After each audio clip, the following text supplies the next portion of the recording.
तो चलिए आज बात करते हैं तंत्र की।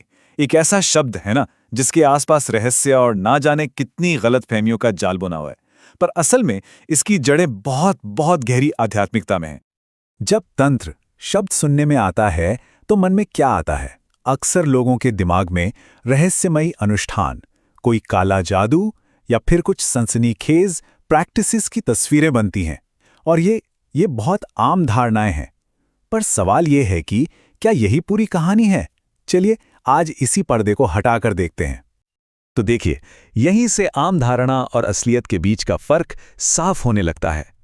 जैसा कि इस कोट में कहा गया है, जो हम सोचते हैं और जो विद्वान जानते हैं उसमें जमीन आसमान का अंतर है। तो फिर सच है क्या? तंत्र का असली मतलब समझने के लिए हमें इसके शब्द की जड़ों में जाना होगा। ठीक वैसे ही जैसे कोई बुनकर एक एक धागे से कपड़ा बुनता है। ये शब्द संस्कृत के तन धातु से निकला है, जिसका मतलब है बुनना, फैलाना या विस्तार करना। इसका शाब्दिक अर्थ है करघा या बुनना। सोचिए, जैसे अलग अलग धागों को बुनकर एक कपड़ा बनता है, वैसे ही तंत्र शिक्षाओं, तकनीकों और दर्शन को एक साथ बुनकर एक पूरी प्रणाली बनाता है। मतलब ये सिर्फ कोई थ्योरी नहीं है, बल्कि एक पूरा स्ट्रक्चर्ड ढांचा है, एक तरह का आध्यात्मिक ब्लूप्रिंट। और ये जो सफर है ना इस शब्द का, वो हजारों साल पुराना है। देखिए, ऋग्वेद के समय में इसका मतलब था एक साधारण करघा। फिर अर्थशास्त्र में ये सिस्टम या विज्ञान बन गया और धीरे धीरे मध्य युग तक आते आते ये गूढ़ आध्यात्मिक प्रथाओं का प्रतीक बन गया। तो एक बात तो साफ है ना, तंत्र का जो आज का सनसनीखेज मतलब निकाला जाता है, उसकी असलियत उससे कहीं ज्यादा पुरानी और गहरी है। अब एक और बहुत जरूरी बात जो तंत्र को उस समय के दूसरे आध्यात्मिक रास्तों से बिल्कुल अलग बनाती थी, वो ये कि ये रास्ता था किसके लिए। यहां फर्क बिल्कुल साफ दिखता है।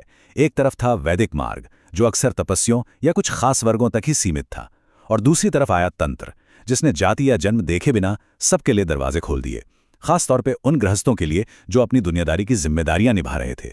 और सबसे बड़ी बात, इसने शरीर को कोई रुकावट नहीं माना, बल्कि उसे ही साधना का सबसे बड़ा जरिया, सबसे बड़ा इंस्ट्रूमेंट माना। ये एक बहुत बड़ा शिफ्ट था।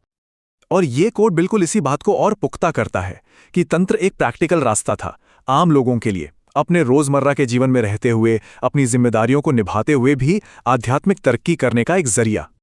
तो तंत्र को समझने का शायद सबसे अच्छा तरीका है इसे एक आध्यात्मिक टेक्नोलॉजी की तरह देखना। ये सिर्फ एक फिलॉसफी नहीं है, बल्कि एक प्रैक्टिकल टूल किट है, जिसमें ऐसे टूल्स हैं, ऐसी तकनीकें हैं जिन्हें आध्यात्मिक सफर को तेज और ज्यादा असरदार बनाने के लिए डिजाइन किया गया है। तो फिर सवाल ये उठता है कि इस आध्यात्मिक टेक्नोलॉजी या इस टूलबॉक्स में आखिर है क्या? इसमें बहुत कुछ है। मंत्र हैं, यानी पवित्र ध्वनियां और उनका जाप। यंत्र और मंडल हैं, जो ब्रह्मांड के ज्यामितीय नक्शे जैसे हैं।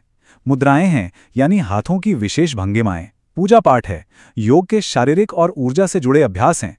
देवताओं के साथ खुद को जोड़ने के लिए विजुअलाइजेशन है। और हाँ, सबसे जरूरी, एक काबिल गुरु से दीक्षा। तो देखिए, ये कोई एक चीज नहीं है, बल्कि एक पूरी प्रणाली है जो मन, शरीर और ऊर्जा तीनों स्तरों पर एक साथ काम करती है। और इन सब तकनीकों के पीछे जो मूल सिद्धांत है वो ये है कि पूरा का पूरा ब्रह्मांड हमारे इस शरीर के अंदर ही मौजूद है। ये शरीर एक छोटा ब्रह्मांड है।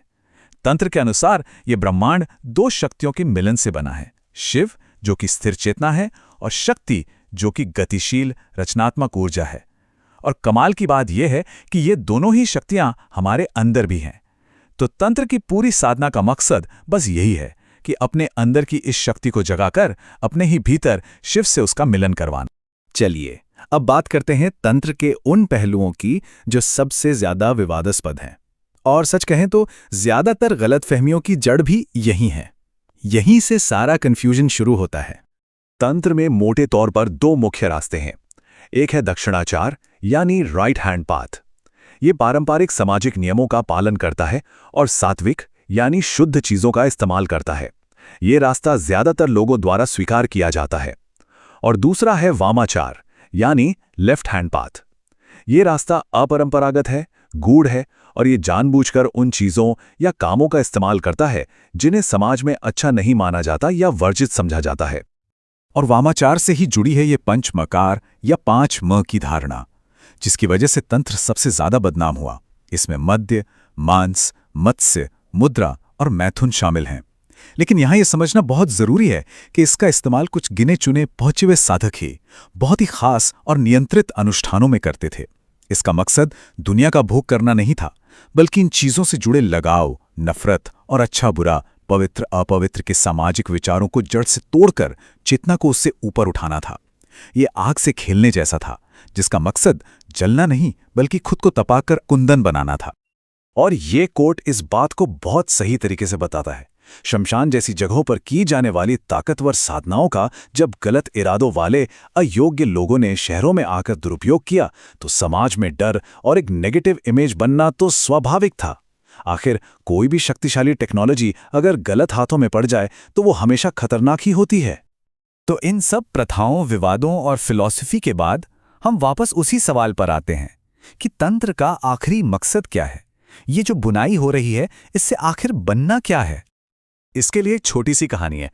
कहते हैं एक तांत्रिक सालों से महाकाली की साधना कर रहा था, पर उसे दर्शन नहीं हुए। लेकिन पास से गुजरते एक लक्कड़हारे ने अनजाने में उसके कुछ मंत्र सुन लिए और उसे ही देवी के दर्शन हो गए। ऐसा क्यों? तंत्र कहता है कि ऐसा इसलिए हुआ क्योंकि वो लकड़हारा अपने पिछले जन्मों की साधना का फल, वो आध्यात्मिक कमाई अपने साथ लेकर आया था।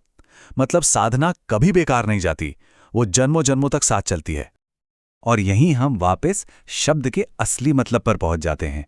जैसा कि ये श्लोक कहता है, तन यानी जो ज्ञान और चेतना का विस्तार करे, और त्र यानी जो बंधनों से मुक्त करे। तो तंत्र वही है जो ज्ञान का विस्तार करके मुक्ति दिलाए।